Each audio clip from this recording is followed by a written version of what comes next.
Hey, what up guys? How you doing? It is Lasty here. Welcome today to a new episode of the FIFA 20 Ultimate Team Road to Glory. Today's episode is powered by my sponsor, Elgato Gaming. You guys know that I use all the products to create my videos every single day. I'm talking the green screen, which you can't see because it's cropped out nicely. And of course the key lights, the multi-mount, the stream deck, the HD60S Plus, all of that good stuff. If you guys are aspiring content creators looking to get the best equipment in the business, then I recommend Elgato. Check out my Elgato product page down below in the description.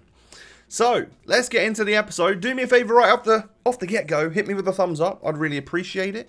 And don't forget, of course, to subscribe to the channel if you're new. Click the little notification bell, all of that good stuff. And let's get into it then. So, look at that. I've just swapped out my Osimhen for my lone Crespo. Decided that for the last few games of this weekend league, we would try out this man up top because Osimhen has been doing nothing for me. Get him out of the squad. And I thought, you know what? I know I could have saved this as an Argentine to use in Rivals next week or in tomorrow's episode to try and help unlock that Acuna. But I was like, you know what? I just want to try him in the weekend league. I just want to give him a go. I know I said I would do it the other day, so Let's give it a shot, see how he is. I put an engine on him, and he genuinely looks like one of the best players I've ever used in terms of stats. He goes really quick. He should be pretty agile with great dribbling, and of course very potent in front of goal because of the nature of who he is, and you know, he used to score goals. So 7 games to hopefully get. Well, 7 games to use on him, and what we end up needing here is we need 4 more wins, right? How long is it going to take for us to get those 4 wins? Clinical finisher. He didn't have much to do there, really, did he? It was sort of just, it was gifted to him on a plate. But Crespo gets his first goal for the club there as Neymar takes a shot, but it was just, you know, booted away by the goalkeeper, and he gets the rebound. So Crespo doing work again there, getting the ball into Neymar, and then Neymar doing the work himself, scooping it around that defender to get the 2-0 goal. Things are going well, and these two strikers, they're working nicely together. They're sort of linking up. That's exactly what we want to see. Why isn't Osimhen doing that with Neymar? I just don't know. But another goal for Crespo, 36 minutes into this one. As you can see, it is some really nice dribbling, intricate work there from Bernardo Silva to then knock that ball into the Argentine who can score the goal. So 3-0 up at half-time, and it looks like we're cruising. But this guy wasn't about to give up, and he was a solid player, hitting me with these drag backs all the time. Again, with 5-star weak foot players like Ben Yedder, you don't know when they're going to shoot or drag back again and then have the clear space. So it's difficult to make the tackle. Because then you're committing, and then if he hits you with one more drag back, he's got an open shot. And with someone as potent as someone like Ben Yedder, of course, they are going to score. So we got it back to 3-2, but then we pushed up the other end and ended up getting the hat-trick goal on the debut for Hernan Crespo. So what a start that is from him. Really, really liked him in that first game. And I think we come away with what is a deserved win in the end. But yeah, we kind of let it slip there for a minute. So I'm just glad that, you know, he didn't end up getting another opportunity before we could score that 4th goal. So then we come up against this. Bev's boys. Nice squad. Lots of meta players in there. Guardiola, I would say, is not that great. But hey, he can still probably do a job. And this was probably one of the most boring games I've played this weekend, unfortunately. You get to a certain point in the weekend league where everyone you come up against then just starts to be drop back, 1 depth, low width, overload ball side, you know, all of that stuff. And you can combine all of that stuff to be one really boring player. And unfortunately for me, it seemed like he was like that. Every time I was slowly working my way forward, I would find that there were 10 men behind the ball. And he hit me on a little counter-attack, because that's what people do who play on the 1 depth. And, you know, they play for the counter-attacks, right? I put a stupid slide tackle in and gave a penalty away with Benjamin Ferland Mendy. And we end up getting him sent off. there was a part of me which wanted to just dashboard before this guy could even take the penalty, because I just did not think he deserved to win this game. But I decided not to do that because I don't think that goes down very well, does it? In reality, if you dashboard before someone gets a penalty, if you quit a game when you're drawing, I feel like the other person should get the win in reality. But obviously I then had to go crazy all-out attack. He just hit me on the counter, or hit me again for 2-0. I felt like I didn't deserve to lose that game whatsoever. It was one of the most boring games we played in the weekend league, and that really did not do my motivation levels much good, I can tell you that. But hey, forget about it, move on, go into the next one, and we come up against Bergkamp, Nedved, Werner, lots of very good players that I should be pretty wary of, but some good work from Crespo, gets that ball through to Mbappe. Not the greatest of shots, if I'm honest, but hey, we get a corner from it, and Koeman knocks it to Bernardo. We use his dribbling nicely, and he just fires it first time when he knocks it into Mbappe. That is a great goal from the Frenchman. I wish I could do all of my corners like that, but a lot of the time that player you give the ball to ends up like being a defender, or it's not Mbappe. I don't know how it works, but I can't always score corners like that. But that was like the ideal corner for me. We find ourselves 2-0 up after Neymar scoops around the defender and hits a lovely shot with that 5-star weak foot into the far post. So 2-0 up and looking really good. And then, well, look at this. Ball intercepted by Bergkamp. Timo Werner just finds himself running straight through two of my defenders. Oh, I was busy changing defenders, and of course, as it was doing it, it was slowing them down, and he was just able to get past me. And then I'm not going to lie, this guy really gave it everything. He gave it the beans. And what I will say about this guy is that he wasn't playing drop back one depth. He was really going for it, and I respect that. And as you can see, he ends up getting the equaliser, and it is such a close game that's going to go all the way to penalties. I actually ended up having quite a lot more of the extra time, and I thought there was a couple of opportunities for me to win it. But I mean, it is what it is. You know, sometimes you just can't break down these defenses as well as you could in the first half. So luckily for me, we're advantage Lasty right off the first penalty, but he saves my second attempt. So if he scores here, it's gonna level it, straight back up again. But Lasty saves it. So, still advantage to Lasty. I'm going to step forward with my Atal right now. I'm going to aim it over to the left. Am I going to stay there? I think I am going to stay here. Because I like to do my penalty technique where I go one way and then just let it sink back to the middle. But you can't do that every single time, can you? But a good goal there from Bailey. I took a step with the goalkeeper. I was always going to end up diving that way. But of course I was too far away to actually to make it happen. Good Neymar penalty there that, again gives me another goal. Things are looking good for us. It's still kind of advantage 1 to Lasty. Even if he scores this, we're looking good. So all we need to do now is score this with Aouar. So I ended up going a little bit to the right of the keeper. Yeah, to make him think that I'm going right. And then just change that, just adjust that a little bit. So that circle doesn't get like too big. But yeah, and we ended up green timing it anyway, so it went exactly where I wanted it to go. We end up getting a 4-2 victory on penalties. As you can see there, we just had a couple more shots than him in the end. What a tough game, and that was a GG, bro. Like, I think even if I'd have lost that one, that would have been GG's, because that was genuinely just a great match. It was a good match against a formidable opponent that actually played positive FIFA, which I'm all for. Anyway, we go into the next one. It took 42 minutes for this guy to score a goal. I didn't really have a whole bunch going on for me, though.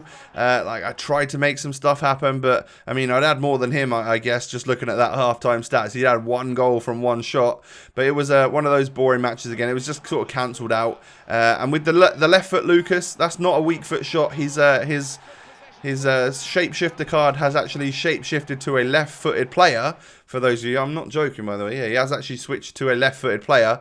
So he scored a lovely goal with Lucas, and I decided that one I was just going to leave that one because, again, motivation levels were kind of low. It was a really boring game, couldn't create anything, and I'm 2-0 down. Let's just move on and get a victory in the next match, shall we? Well, that was the plan anyway. So my opponent gets through with his Moise Keane and takes the shot. But once again, I keep doing this, man. I keep making these stupid attempts of tackling with Ferland Mendy and giving penalties away. I'm an idiot. I've given away like 5 penalties this weekend or something. It's nuts. But he gets through with Aubameyang there. What a touch that was. And obviously a solid strike across the goal. He's known for his finishing, isn't he? So I fully expected that one to go into the back of the net. But Mbappe knocks it back to Bernardo Silva. And that is where I noticed that I was getting a bit of joy. Running out wide, but then cutting back and playing that ball across. He didn't mark that player. So I knew that was how I was going to hopefully win this game. And like Lastly does, I give away another penalty, because why not give him 2 in one game, right? Why not? And he scores it this time, so now we are down. Crespo's running through here. Who's that? It's Mbappe, not being marked again. So we cut it back, get that goal at the near post. And as I said, that is how I was going to win this game, knowing that I could do that. So this time, Neymar knocks it back through to Crespo. And I do cut it back once again, this time with a drag back. And that opens up that shot for me. I hit the finesse shot, go 3-2 up with Hernan Crespo. And we are, of course, now in the lead for the first time in this game. Only 3 shots on goal, though, but they have all been very clinical ones. And my opponent was taking a few pot shots, I'm not going to lie. So that's why he has more shots than me on the counter. But we missed that with Neymar. And I'm like, I know that if I check after the game in the highlights, I bet that is going in with the arrow. But for some reason, he just misses it. But it doesn't matter, because just a few minutes later, we are able to up our lead to 4-2 with a weak foot goal from Crespo. But of course, his weak foot is 4-star and he's got 94 shooting. So we're all good there.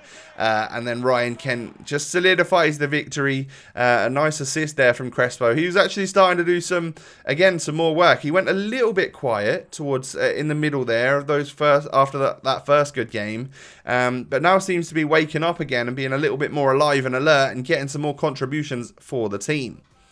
So what a colourful squad to come up against. Lots of different card designs in that one, and lots of very fast players that I know I needed to be careful of. We end up scoring the goal 1-0 with Crespo, but hey, just offside. So that one's not going to count. And I'm telling you right now, this St. Maximin is different gravy. I don't know what he's all about, but I cannot tell which way he's going. Ridiculous little player. I might even have to try and get him for the bench. However, I imagine he's more expensive than I think he is, just because he actually is very, very good, despite having kind of average stats. So I quit that one at 2-0, because again, I didn't think I was going to come away with a victory there. And then we match up against this guy. Pretty average team, but you know, there's a Son, there's a Mane, there's a Ben Yedder in there in form, so I know I've got to be careful. And hey, he's got Lenglet and also Diego Carlos as centre-backs. I know how good they've been for me in the past, so I can't take this one lightly. Again, I miss another sitter with Neymar, which worried me a little bit. But hey, we then ended up scoring this one, which is arguably a more difficult strike. I don't know how the shooting works, but yeah, who knows? Maybe we were aiming off target with that first shot. I don't know.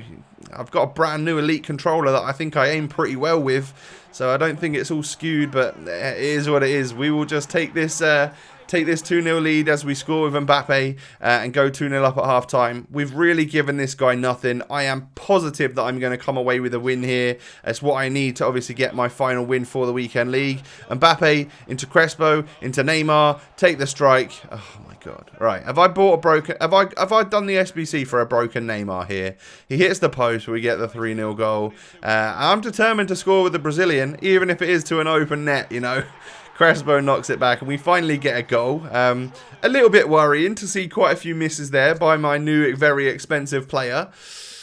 But hey, you can't score them all, I guess. So a 4-0 rage quit victory there is going to bring us to our 14th win, which is actually a little bit of a milestone for us. Why is that, you ask? Well, I've mentioned it a few times. That is actually the biggest milestone for us so far. 300 FUT Champions Weekend League victories in FIFA 20. That is, considering I go to 14 wins every week, that is a lot of weeks of playing this game consistently. There have been 2 weekends where I've gone to Gold 2 instead of Gold 3. So any of you that always stop at 14, I guess you'll get your Golden Goat and Ultimate Pack next week. But we're going to get ours right now. our 300th win, an ultimate pack, and of course the best Tifo in the game, the golden GOAT. Well, some of you might not find it to be the best Tifo in the game. I don't really care about the Tifos, as I've made very clear before. But I will stick it on. It does look cool, and we've earned it. So we'll at least use it for a little bit. Unless it seems to make people rage quit a little bit. Like, if you're in Rivals and you're trying to get multiple goals or something and people quit after 1-0, maybe I would take it off at that point. If it was one of those types of Tifos that people think was quite sweaty. But I can't imagine it's really going to do that. So time for the first ultimate pack I have opened on FIFA 20, I think. Let's go. I want to see something good. A green or an icon flare would be amazing. Regular flares, but walkout. Who are we going to get? Brazilian, please not Neymar. Goalkeeper from Liverpool. So from our ultimate pack, I mean, it could have been boards. It could have been no boards. It could have been nothing at all. I absolutely can't complain about getting an 89 rated Alisson. Of course, we own a 97 rated Team of the Year Alisson untradeable as well. So this right here has just started again. It's just started us again with the SBC fodder. That was the only great thing in the pack. There's a Kingsley Coman and an 83 in there as well. I think just 82s and below on the duplicate items. So not the greatest. And Alisson, when he's tradable, is only about 40k, 30k, I think. So it could have been better. It could have been a lot worse. If you guys give me a second, I'll open Microsoft Excel and show you my weekend league stats. I won't show you, but I'll tell you my weekend league stats. So for this weekend, what we've ended up doing, as you can see, Neymar's got 17 goals and 7 assists in 16 games. He ended up getting 23 goals and 10 assists in total, but that is a cross between regular Neymar and Player of the Month when we switched. We ended up getting 10 goals and 6 assists with Mbappe this weekend. Much better contributions than he had previously. Bernardo Silva, only 2 goals, but 11 assists. That is exactly what I want him to be doing, getting those assists and going on those good dribbles. Osimhen, 2 goals, 4 assists. I don't think I'm going to be playing with him anymore, as much as I can help it anyway. And then Ryan Kent got 5 goals from coming on as a substitute. In those 7 games that we played with Crespo, granted, 2 of them we rage quit at 2-0 quite early. In 7 games, or you might want to call it 5 games, it's up to you.